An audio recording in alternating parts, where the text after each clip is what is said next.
Kemarin pada hari Minggu tanggal 8 Oktober 2023, secara tiba-tiba dan tanpa surat tertulis, acara diskusi Anies Baswedan dengan para relawannya di Gedung Indonesia Menggugat dibatalkan sepihak oleh Pemprov Jawa Barat. Dengan acaranya Bapak Anies Baswedan, mohon dilihat secara utuh, di mana pertama adalah ada pengajuan permohonan izin. Di situ disampaikan bahwa digunakan untuk diskusi. Mau dipinjam oleh anggota DPRD Jabar ya, fraksi PKB, Ibu Yuningsih. Ibu Yuningsih ketika ditanya tentang gedung itu mau dipinjam buat apa, dia bilang ya untuk dialog aja. 3 hari sebelum pelaksanaan kegiatan ini, saya dapatkan telepon dari Ibu Yuningsih, anggota Komisi 2 fraksi PKB, dan mengatakan bahwa bisa nggak GIM dipakai? Boleh Bu, dipakainya untuk apa? Saya bilang. Untuk dialog, untuk perubahan masa depan Indonesia. Judulnya gitu, kurang lebih, kata Pak Beni kepada Detikcom ya.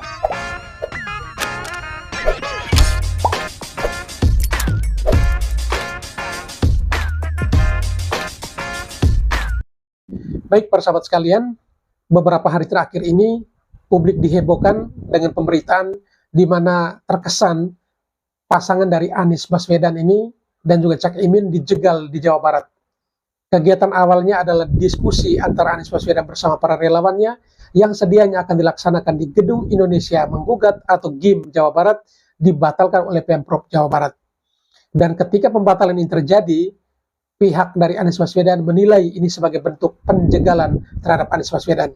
Dan bahkan ada relawan Anies yang mengatakan bahwa ada pihak-pihak tertentu yang takut di mana di tahun 2024 nanti Anies Baswedan bakal menjabat sebagai presiden.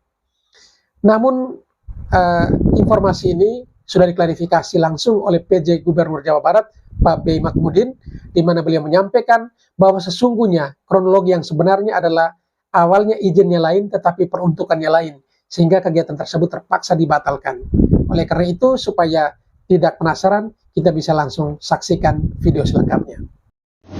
Kemarin pada hari Minggu tanggal 8 Oktober 2023, secara tiba-tiba dan tanpa surat tertulis, acara diskusi Anies Baswedan dengan para relawannya di Gedung Indonesia Menggugat dibatalkan sepihak oleh Pemprov Jawa Barat. Padahal sebelumnya, pada tanggal 17 September 2023, jelas-jelas ada acara ormas pendukung Ganjar Pranowo yang diizinkan untuk menggunakan gedung yang sama. Apakah ini aneh? Sama sekali tidak. Karena pada tanggal 29 Juli 2023 lalu, acara senam yang diadakan oleh PKS dan juga dihadiri oleh Anies Baswedan sama-sama secara mendadak dan sepihak juga dibatalkan oleh PJ Wali Kota Bekasi. Jadi, apa anehnya?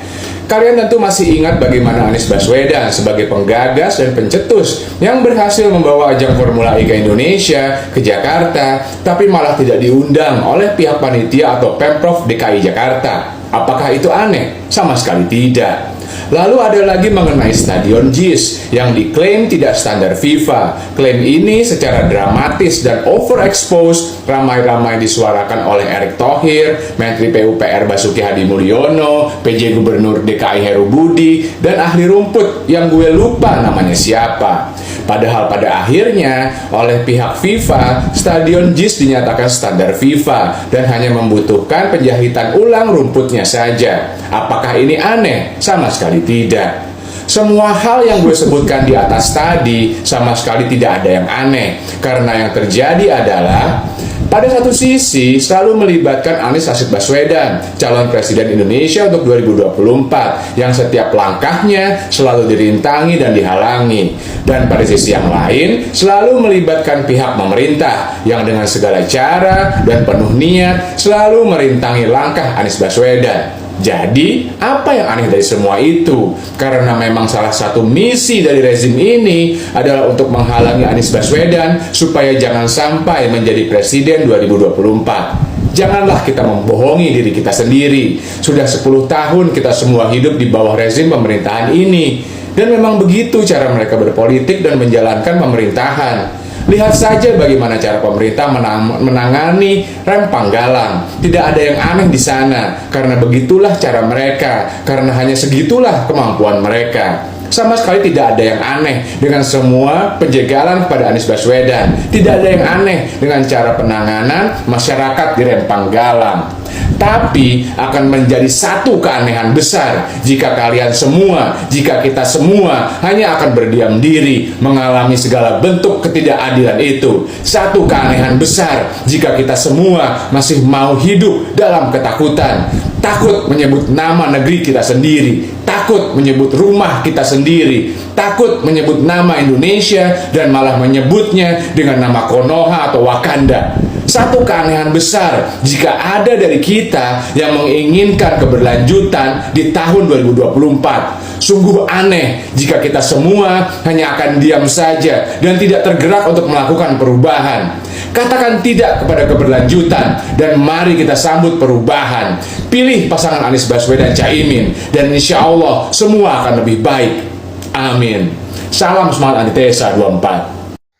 Baik sahabat sekalian, baru saja kita menyaksikan sebuah video dari seorang relawan Anies Baswedan yang menyampaikan kekecewaannya dikarenakan acara diskusi Anies Baswedan bersama para relawan yang sedianya akan dilaksanakan di Gedung Indonesia Menggugat Jawa Barat dibatalkan oleh Pemprov Jawa Barat. Menurut relawan ini, bahwa pembatalan tersebut sudah disinyalir sebagai satu bentuk penjagalan terhadap Anies Baswedan. Ini bentuk ketakutan pihak-pihak tertentu di mana Anies Baswedan akan menjadi presiden pada tahun 2024. Dan pada ujung-ujungnya di video ini, ia menyampaikan atau mengajak seluruh rakyat Indonesia untuk memilih Anies Baswedan dan Cak Imin agar bisa melihat perubahan di Indonesia ini. Karena menurutnya rezim saat ini 10 tahun di masa pemerintahan Jokowi tidak ada hal-hal yang baik yang dialami Indonesia. Jadi butuh perubahan. Karena menurutnya rezim saat ini tidak baik dalam tata kelola pemerintahannya. Apakah benar demikian? Para sahabat sekalian bisa memberikan komentar dengan cara menulis komentar di kolom komentar. Terima kasih. Pertama, saya sangat mendukung kegiatan kebebasan berekspresi dan mengungkapkan pendapat. Dan saya juga sangat terbuka menerima kritikan. Tapi terkait dengan acaranya Bapak Anies Baswedan, mohon dilihat secara utuh, di mana pertama adalah ada pengajuan permohonan izin. Di situ disampaikan bahwa digunakan untuk diskusi. Kemudian teman-teman dari Dinas Pariwisata dan Kebudayaan Provinsi Jawa Barat melakukan konfirmasi apakah betul ini untuk diskusi. Benar, tidak ada politik, tidak ada. Nah, menjelang 1 hari menjelang acara, jadi hari Sabtu malam, teman-teman dari Pariwisata dan Kebudayaan Provinsi Jawa Barat dan saya kira juga Pak Anies sebagai mantan gubernur, mantan menteri juga paham bahwa ada aturan yang harus ditegakkan oleh para ASN ini, di mana mereka melihat ada baliho-baliho dengan tulisan Capres Cawapres, dan sudah jelas bahwa aturan KPU melarang adanya pelaksanaan yang bersifat seperti kampanye selama sebelum kampanye. Dan dengan demikian teman-teman ASN dari pariwisata dan kebudayaan ini hanya menegakkan aturan dengan menurunkan baliho dan memberikan konfirmasi ulang kepada pemohon bahwa ternyata ini tidak diskusi, ada politiknya. Kemudian informasi dari Kepala Dinas Pariwisata dan Kebudayaan, pemohon meminta maaf dan ada kesalahan, dan disampaikan bahwa berarti izin kami cabut, dan di situ pemohon mengerti. Tetapi besoknya Polresta Bandung berkoordinasi dengan Dinas Pariwisata dan Kebudayaan Provinsi Jawa Barat menyampaikan bahwa peserta acara sudah menuju Gedung Indonesia Menggugat, dan Dinas Pariwisata dan Kebudayaan dalam ini Kepala Dinas mengambil kebijakan memberikan izin tapi hanya di halaman. Kalau terkait politik, ada perbedaan nggak kalau dari Pak PJ melihatnya dengan kegiatan salah satu relawan Baca Pres di tanggal 17 September, sebelumnya di GIM juga? 17 September. Iya, itu ada kegiatan relawan dari Baca Pres lain. Iya. Kalau misalkan poin yang diutarakan tadi adalah terkait politik. Nah, informasi saya dapat ya, dari ASN ini juga tidak ada tertera jelas capres cawapres Yang mana itu, Pak? yang 17 September. Tapi kalau poinnya politik berarti letak perbedaan atau garis yang Karena membedakannya di situ. secara jelas di situ ada capres cawapres gitu. Kalau hanya diskusi kami akan berikan izin. Hanya diskusi betul kami akan memberikan izin. Di situ jelas ada capres cawapres, ada juga saya lupa ada slogannya atau apa gitu. Terkait tadi juga baliho, spanduk dan yang misalkan dianggap alat peraga kampanye tersebut, itu kan sebelumnya oleh panitia dikatakan sudah dicopot setelah ada Iya, teguran. iya. Kemudian itu kenapa masih dibatalkan? Padahal itu Karena sudah diberitahukan kepada pemohon bahwa kami akan batal, silakan. Itu dasar kami kembali ke pemohon.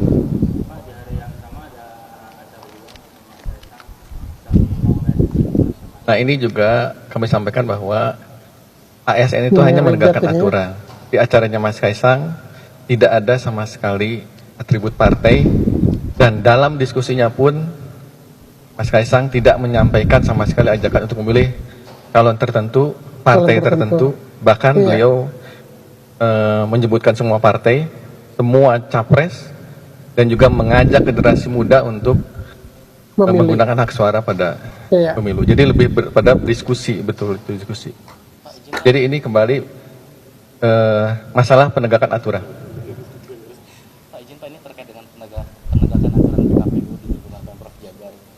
Itu nanti seperti apa Pak? Mungkin apakah ada surat rekomendasi? Jujur, setelah kejadian ini, saya minta dievaluasi semuanya, dan kami akan lebih terbuka, lebih transparan, akan mengumumkan gedung mana saja yang boleh, gedung mana yang tidak boleh. Jadi dengan kejadian ini, kami akan mengundang Bawaslu, KPU untuk berdiskusi tentang hal ini, termasuk seluruh gedung, tidak hanya di bawah provinsi, tapi di semua juga akan kami evaluasi dan kami sampaikan kepada publik mana yang boleh, mana yang tidak boleh. Jadi dengan kasus ini saya juga berterima kasih. Kami akan lebih terbuka dan lebih transparan. itu bisa dipastikan Pak kapan akan Segera mungkin tidak lama lagi lah. Paling lama minggu depan sudah ada edaran dan pengumuman dari kami. Pak, izin kalau yang ke Mas Kaisang itu ke panitia sempat dikirim teguran juga. Ke panitia juga semua dikirim teguran. Semua dikirim teguran. Baik sahabat sekalian, demikianlah keterangan pers yang disampaikan oleh PJ Gubernur Jawa Barat, B. Mahmudin, ketika ditanya terkait dengan dibatalkannya kegiatan diskusi antara Anies Baswedan bersama relawannya, dan beliau dalam hal ini PJ Gubernur Jawa Barat sudah menyampaikan mengapa kegiatan tersebut dibatalkan. Dan itu sudah jelas kronologinya, bahwa ketika ada pembatalan pun disampaikan kepada pemohon, dan waktu itu pemohonnya juga menerima. Sehingga apa yang disampaikan oleh Pak PJ tadi ada benarnya, karena memang sebelumnya diadakan oleh kegiatan yang berbeda, itu diadakan oleh Pak Mas Kaisang, tetapi disampaikan Pak PJ bahwa waktu itu Mas Kaisang benar-benar hanya kegiatannya sebuah diskusi, yaitu dengan mengajak para kaula muda untuk menggunakan hak pilihnya pada Pilpres dan Pileg nanti. Dan itu hanya semata-mata bentuk ajakan, tetapi tidak pernah mengajak atau mengarahkan pilihan kaum muda kepada capres atau cawapres yang mana, sehingga itu harus dibedakan atau dipisahkan. Pak Beni langsung memerintahkan jajarannya untuk menurunkan baliho-baliho tersebut. Gini, gedung itu mau dipinjam oleh anggota DPRD Jabar ya, fraksi PKB, Ibu Yuningsih. Ibu Yuningsih ketika ditanya tentang gedung itu mau dipinjam buat apa, dia bilang ya untuk dialog aja. 3 hari sebelum pelaksanaan kegiatan ini, saya dapatkan telepon dari Ibu Yuningsih, anggota Komisi 2 fraksi PKB, dan mengatakan bahwa bisa nggak GIM dipakai? Boleh Bu, dipakainya untuk apa? Saya bilang, untuk dialog, untuk perubahan masa depan Indonesia. Judulnya gitu, kurang lebih, kata Pak Beni kepada Detikcom ya. Lebih lanjut, Pak Beni sejak awal sudah wanti-wanti Ibu Yuningsih yang mau pinjam GIM. Dia bilang, oh boleh, mangga silakan. Tapi nggak ada kegiatan Artinya politik sudah diinformasikan sebelumnya. Enggak Pak, ini pure diskusi di antara mereka Pak. Katanya sih gitu ya, tambah Pak Beni ya. Jadi memang izin sudah diberikan oleh Pak Beni kepada Ibu Yuningsih, setidaknya secara lisan. Namun seperti tersambar petir, tim Pak Beni kemudian melihat ada baliho Anies dan Caimin di GIM. Pak Beni langsung memerintahkan jajarannya untuk menurunkan baliho-baliho tersebut dan menutup GIM untuk aktivitas politik tersebut. Kedua, Akibat dari kebohongan ini, yaitu dilarangnya kegiatan dilakukan di dalam GIM, itu dikapitalisir oleh Pak Anies untuk meraih simpati. Seolah beliau adalah tokoh yang ingin memerdekakan. Seolah tidak ada kebohongan dalam proses permohonan untuk memakai gedung. Seharusnya Pak Anies meminta maaf kepada relawannya karena kebohongan timnya. Relawannya jadi nggak diizinin masuk oleh pengelola gedung. Seharusnya Pak Anies juga meminta maaf kepada Pemprov Jabar karena timnya telah membohongi jajaran Pemprov Baik Jabar. sahabat sekalian, mungkin kurang lebih kronologinya seperti yang kita dengarkan bersama di video ini, bahwa memang tidak ada tujuan atau niat sedikit pun dari Pemprov Jawa Barat untuk membatalkan kegiatan tersebut. Seandainya proses izin dari awal itu benar-benar sesuai dengan peruntukannya. Tetapi kenyataannya lain sehingga kegiatan tersebut terpaksa dibatalkan atau tidak diberi izin. Jadi kadangkala orang pelintir situasi seperti ini seolah-olah bahwa ada pihak yang dijegal, ada pihak yang dianak emaskan, ada pihak yang dianak tirikan. Tetapi sesungguhnya tidak demikian.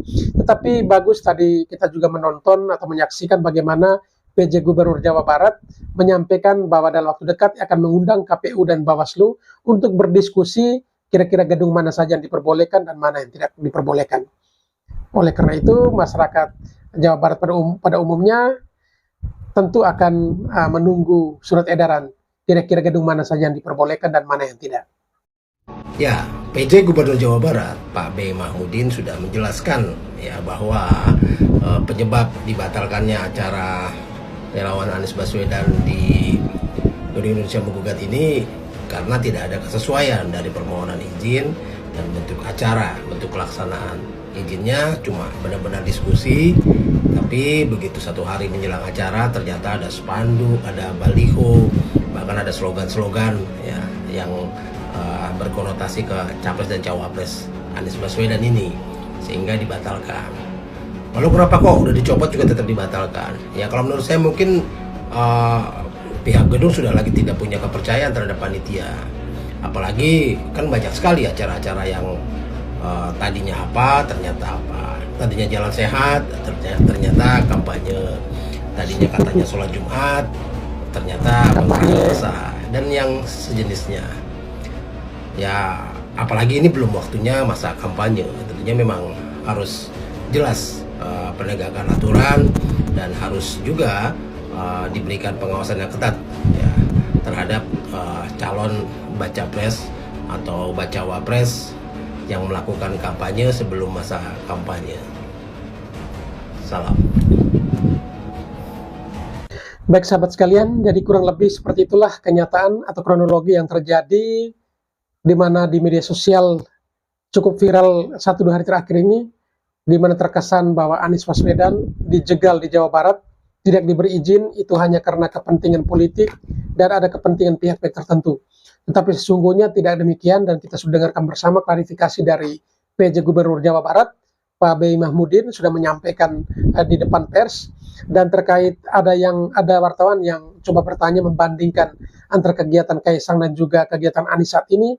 Namun tadi sudah dijelaskan bahwa itu sangat berbeda karena pada prinsipnya Kaisang lebih banyak diskusi, sedangkan untuk Anies Baswedan memang kegiatannya adalah mirip seperti kampanye karena ada spanduk atau baliho tulisan capres dan cawapres serta slogan-slogan lainnya.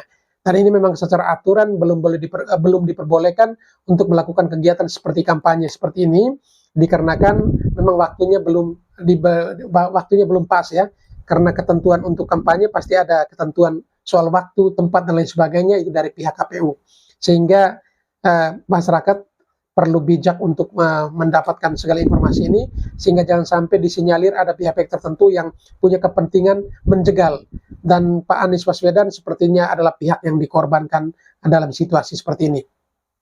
Baik para sahabat sekalian, demikian saja perjumpaan kita pada video kali ini.